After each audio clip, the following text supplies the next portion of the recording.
Why do we feel like we need to hide from saying that we're struggling? Why do we always say that we're okay when asked a question, how are you doing? Welcome to Every Step Towards Recovery, a channel dedicated to helping you, your family and your friends better understand PTSD. Here I'll be speaking openly, honestly and with compassion because I truly believe every step forward matters. So let's take this first step together. The past 30 plus years I've been living with my PTSD and you'd think by now I'd be an expert in it, but that's not the case. We know that we all go through our own journeys and there is no end time on the clock. But I think when I look back at some of the frustrating and difficult times, there's always been a main question. It's when people ask, how are you doing? How are you feeling? Are you okay? And rather than saying that we're struggling or that we're not okay or we're feeling rubbish, we always seem to say, yeah, I'm fine, I'm okay, I'm doing all right. Why is that? Why can't we just say our true feelings? I believe that when we get asked these questions, it's straightforward and an easy thing to say that we're okay, purely because we know if we say that we're not okay and that we're struggling, there's going to be follow-on questions, or even worse, no questions at all. And then it leaves you feeling like that person doesn't care or that you don't matter, which then feeds into those negative thoughts. But even now, after 30 plus years, I still get asked the question, how are you doing today? What's going on? Are you okay? And with all of the background that I've got living with my own PTSD, I still fall into that trap of saying, yeah, I'm okay, I'm fine, I'm doing all right. And it frustrates me because in my head, I know that by saying I'm not okay, it's a way of reaching out and asking for help or understanding. Or even not even help and understanding, but just letting that person or those people around you knowing that you're having a bit of a rubbish day and you're not great today. I believe if you truly trust the person or you've got loved ones around you that truly care, that's enough for them.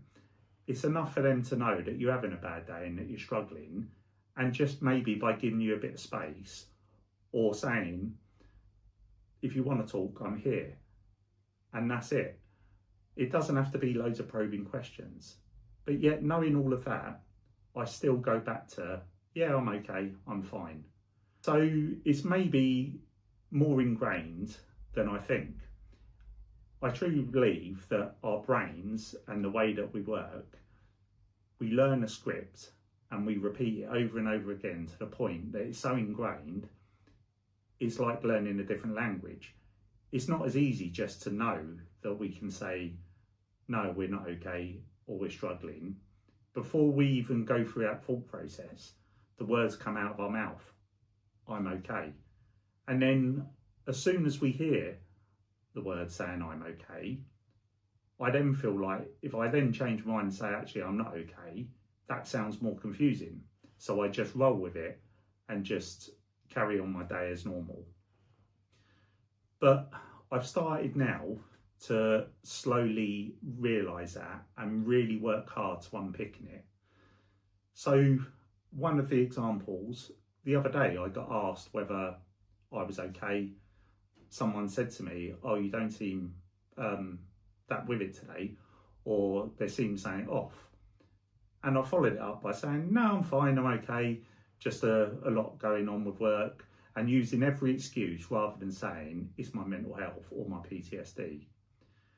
But what I've done now is, after recognising that, I've then followed that up with a text message or an email or some sort of other communication, just letting that person know, actually, you're right, I am struggling today, it is a bit of an off day, but I'm okay at the moment, and if I need to talk more, then I'll come back to you.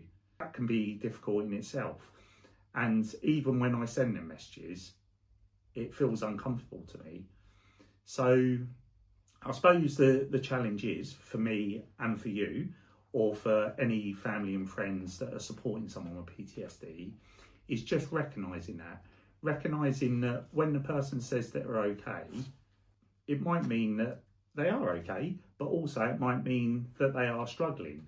And I think by recognising that, it's allowing not to be pushy, not to ask loads of questions and bombard them, but also just to reach out and say, oh, it's good that you're okay, but if ever you need to talk, that I'm here, and I really want to help and support. And for those of you that are suffering with PTSD, it's challenging yourself, like I challenge myself on a daily basis, to really communicate your true feelings. It's going to feel uncomfortable. It's not going to feel like the thing that you naturally want to say. But by saying to someone that you're not okay, it just feels a little bit less stressful than pretending and acting that everything's okay all the time. It's still in your control. It's still in our control. If they start asking loads of questions and making things more uncomfortable, we're in control to back off, or we're in control to say, actually, I don't want to talk about it now, or I don't feel comfortable at this time. Or even sometimes going back to, thanks for offering to speak, but I'm fine now. And even though that goes back to the pretense that you're okay, it's enough to close off that conversation. So maybe challenge yourself over these coming weeks or even months. It takes a long time, but just allow yourself to hear when someone asks a question and you really want to say, I'm okay, just pause and use really simple words like, not really, or it's not a great day, or yesterday was better than today. And I think that's enough just to indicate and let the person know. Because also we've got to remember, and especially what I think about, is people just measure good days and bad days. Now everyone, whether they've got PTSD, mental health, has bad days, they have good days. It's the nature of being human. But especially when you've got PTSD, I think we measure our bad days against our good days, but our good days might even be bad days. So we're always measuring, oh, today doesn't feel that bad because I'm still feeling rubbish. I still have flashbacks. I still are thinking that stuff that I don't want to be thinking about. I lose myself in stuff, but actually it's a little bit less than what it was yesterday. But it's recognising that's still a bad day. That's still a day where you're not functioning like correctly, where you maybe can't do your day's work, you can't do stuff around the house, you can't go out and take the dog or wherever for a walk. It's really draining to do every little thing that anyone else that hasn't got PTSD might find easy or easier to do. So just recognise that it's okay not to be okay, and that's what this episode's about. I now feel comfortable and proud to say that I'm not okay, and recognising that I'm not okay. It's still difficult for me to say it to another person, but actually internally I say to myself, today's a rubbish day, I'm not okay, I'm not great. And then I can adjust how my day looks. I can adjust my expectations. And it's definitely not easy. I'm not sitting here saying to you that I've got it all sorted. I'm so far from that. But I just want to share with you that actually that little step forward can make a big difference. And I'm still taking them steps forward, like I hope you do, each day, each minute, each second. One thing I think really helps me, and the way that I try and explain to other people when they want to know about me struggling with PTSD, and I can't exactly put it all into words because it's too complex and too much to go into. I always try and say that my day consists of the same as someone on stage. If you've ever been to a West End show or any sort of stage show or theatre, you've got these actors that they say the same lines, they sing the same songs, they put on a 100% top-notch performance every time you go and see them. But they're doing that for the afternoon sessions, for the evening sessions and shows. They're doing that sometimes 6 or 7 days a week. Yet every time you go to see the show, as soon as the curtains go up, you get the same performance, the same top quality performance that you do from that first opening night. Yet when the curtains close, I'm sure that they're not behind the curtain all excited and ready to do it all over again. They're probably feeling drained, tired, and just want to get on to something to distract them from maybe coming back ready to put on that performance again.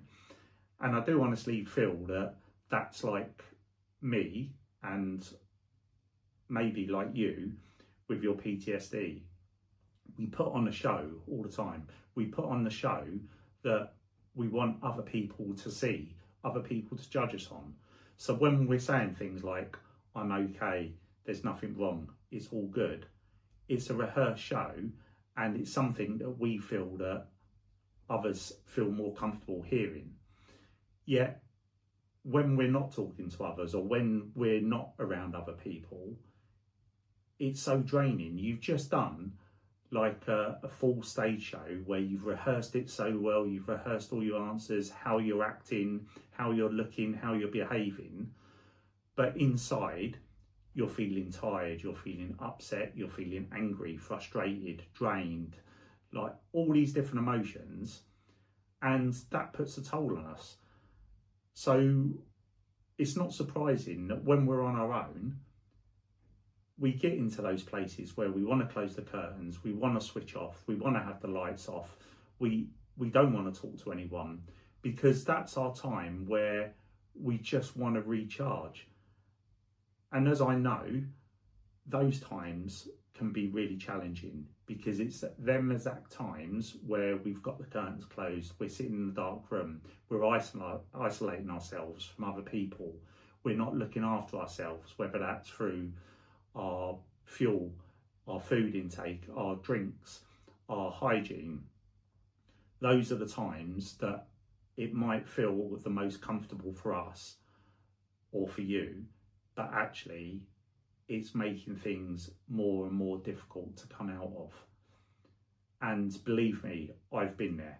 I know if you're watching this now and you're in that space, I'm not going to sit here and tell you, oh, it's easy, this is what you have to do, this is how you fix it. Because if someone was telling me this and I was back in that space, I'll probably be ignoring it. But saying that, I also truly believe and wish that there was someone sitting here telling me that it's okay. It's okay to be in places, but as long as you're recognising that you are in that place where it can be more damaging. What you've got to do in them times is when family, friends, people come to see you, professionals may come to see you, it's actually saying that you're not okay, you're struggling, you need help, but you don't know what to do or what help you need, but you just know that you're not good. And that's enough. That's enough to start that first step into getting you out of that space. So it's not easy. It's not an easy thing for a family member or friends or someone to even try and work out how to navigate supporting someone that's got PTSD. But what I would say to you, if you have got PTSD and you are struggling, is just recognise that all that stuff going on inside you, all of those thoughts, all of those feelings, it's enough just to recognise they're going on. And it's enough to just know that you want to do something to change that. And for any family and friends that are supporting someone with PTSD, just going back to those first questions, if you're asking someone how they're doing today, it's a question that can be answered with, I'm okay, or yeah, I'm fine. Maybe reframe it. Maybe say to them, look, if today's not a bad day or today's not a good day, let me know. I want to support you. Let me know what's going to be good for you today. Do you need space? Do you need me to spend some time with you? Do you want to do stuff? And even if that follows up with not a response, just by saying to them, look, I don't understand what you're going through. I'm never going to understand fully what you're going through, but I am there to help. And I want to understand. I want to know what the right things or the wrong things are to say. So yeah, that's my step for today. Hopefully that's helped, and hopefully by following this channel, it's going to help you either living with PTSD or as a family, friend, or anyone else that's supporting someone with PTSD, going through the different steps. So as I'm starting out, this is a big step for me doing this channel. So I honestly appreciate you subscribing and liking this. And also I want to hear from you. I want to hear any comments, anything that you're struggling about, because I want this channel not just to be a channel where I'm talking and doing the stuff that I feel that you want to hear. I want it to be led by you as well. I want to tackle those conversations or those topics. And I'm not an expert. I'm not going to know everything, but I think together we can take those steps to recovery. Thanks for watching. Cheers.